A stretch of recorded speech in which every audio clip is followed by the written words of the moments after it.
Saudara-saudari yang terkasih di dalam Kristus, selamat pagi. Salam jumpa lagi dalam Sabda Siap Saji. Minggu 9 Februari 2025, Minggu biasa kelima. Marilah kita berdoa dalam nama Bapa dan Putra dan Roh Kudus. Amin. Ya Allah, kehadiran Putramu di tengah-tengah kami selalu membawa berkat yang melimpah. Semoga kami semakin mengagumi dan mengimani Putramu itu serta dengan rela hati menjadi utusannya untuk membangun gereja demi semakin tegaknya kerajaan-Mu di dunia ini. Dengan pengantaran Kristus Tuhan kami, Yesus Kristus Putramu yang hidup dan berkuasa bersama Dikau dalam persatuan Roh Kudus, Allah sepanjang segala masa. Amin. Tuhan bersamamu Dan bersama rohmu. Inilah Injil Yesus Kristus menurut Lukas. Dimuliakanlah Tuhan. Sekali peristiwa, Yesus berdiri di pantai Danau Genesaret. Banyak orang mengerumuni dia hendak mendengarkan firman Allah. Yesus melihat dua buah perahu di tepi pantai. Nelayan-nelayannya telah turun dan sedang membasuh jala. Yesus naik ke dalam salah satu perahu itu, yaitu perahu Simon, dan menyuruh dia supaya menolakkan perahu itu sedikit jauh dari pantai. Lalu Yesus duduk dan mengajar orang banyak dari atas perahu. Setelah selesai berbicara, Yesus berkata kepada Simon, "Bertolaklah ke tempat yang dalam dan tebarkanlah jalamu untuk menangkap ikan." Simon menjawab, "Guru, telah sepanjang malam kami bekerja keras dan kami tidak menangkap apa-apa. Tetapi karena perintahmu, aku akan menebarkan jala juga."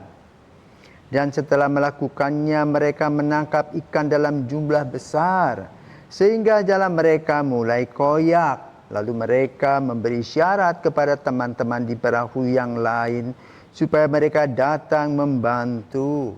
Maka mereka datang lalu mengisi kedua perahu itu dengan ikan hingga hampir tenggelam.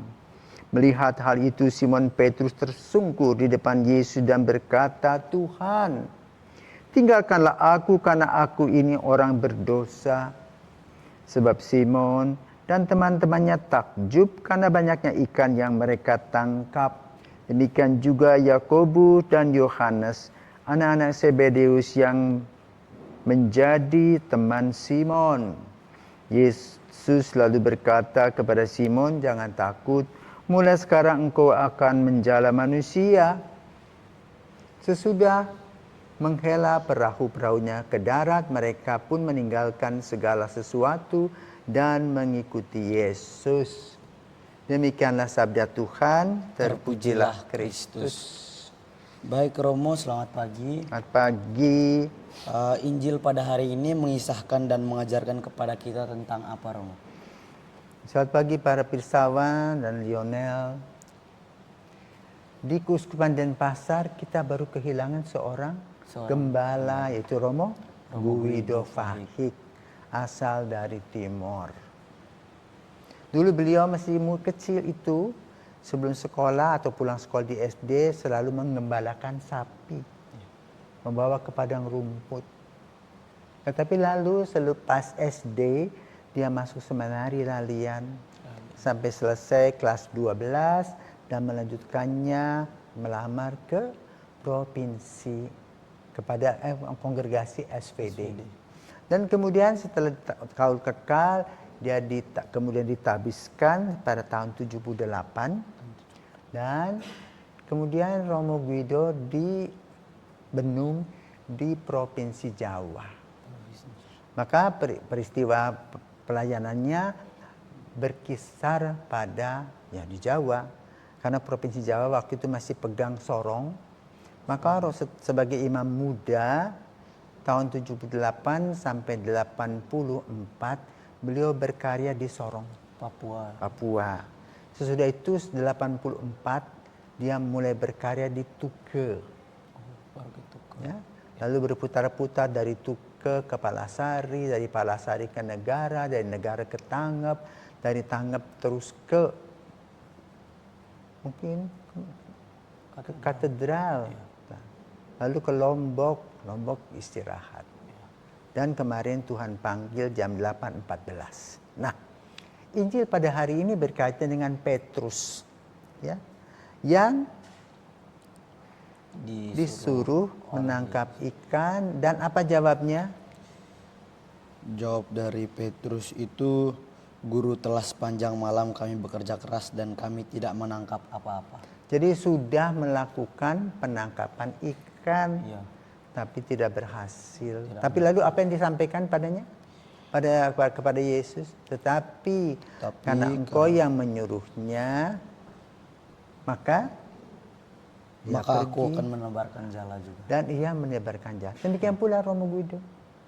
Dipanggil dan dia menjawab untuk menebarkan jala. Nah, jalannya itu yang ciri khas menjadi ciri khas bagi Romo Guido adalah orang-orang sakit. Jam berapapun boleh katakan dia itu seperti Circle K, 24 jam open. Jam berapa saja. Heran tuh, telinganya tuh nggak tidur dia. 24 jam berapapun ditelepon dan dia bergegas jalan ke Sanglah, ke Prima Medica, ke RSUD jalan, tidak repot. Bahkan ke rumah-rumah orang pun dia pergi. Ya. Dia bertolak ke tempat yang lebih dalam. Membawa hati dan panggilannya. Menyapa hati-hati orang dan kesehatan. Ya. Maka banyak orang kehilangan. Nah, kita kembali kepada Injil pada hari ini. Setiap orang itu dipanggil oleh Yesus dengan caranya sendiri. Seperti Petrus dari juragan ikan, dipanggil menjadi pelayan dan penjala manusia. Lalu kita juga dengar tadi ada Yakobus, anak Yakobus dan Yohanes, anak Zebedeus juga. Orang yang berkecukupan istilahnya, tinggal makan minum, orang tua sudah siapkan apa-apa yang diperlukan. Mereka pergi meninggalkan orang tuanya dan mengikuti Yesus. Maka dalam minggu ke-5 hari ini, di mana kita diingatkan kembali akan panggilan kita masing-masing. Ya, menjadi penjala manusia itu tidak harus menjadi uskup, tidak harus menjadi pastor, tetapi menjadi penjala manusia dalam keluarga, bersama dengan tetangga, KBG, dan sebagainya. Apa yang dibawa? Kasih setia Tuhan. Ya. Jadi kasih setia itu bukan hanya teori, bukan hanya dikhotbahkan, tetapi dilakukan di dalam kehidupan nyata sehari-hari, dan itulah yang diinginkan oleh Yesus. Jadi bukan hanya seperti mercusuar yang enak dipandang, tidak, ya, tetapi harus menjadi sebuah lilin kecil yang menerangi lingkungan, dia meleleh mengorbankan diri. Ini yang paling utama dan penting. Maka misi pada hari ini adalah, berita hari ini adalah bertolaklah ke tempat yang lebih dalam, berani bersama dengan Yesus, siapa takut. Maka kalau kita juga mengalami badai, gelombang, apapun yang terjadi, mari kita pegang Yesus. Bersama dengan Yesus semuanya akan ada jalan keluar. Dan Tuhan tidak pernah akan mengecewakan kita. Tuhan tidak pernah akan membohongi kita. Kenapa? Kasihnya lebih dalam daripada orang tua kita sendiri. Maka bersyukurlah orang-orang yang diundang oleh Yesus dan bisa menjawab atau menanggapi undangannya. Maka marilah jadi pengikut Kristus yang baik, menjadi gembala yang sejati dalam lingkungan dan rumah kita masing-masing. Dan bagi mereka yang dipilih menjadi gembala betul, rohani seperti pastor dan sebagainya, harap memperhatikan peristiwa ini. Bukannya mencari nafkah, tetapi menjadi manusia-manusia yang hilang. Supaya mereka mendapatkan terang Kristus dan mendapatkan kebahagiaan pada waktunya. Mari kita bekerja keras bersama-sama di dalam kasih Tuhan, bersama dengan Tuhan, dan bertolak ke tempat yang lebih dalam, di Yesus. Selamat pagi, Tuhan memberkati. Amin.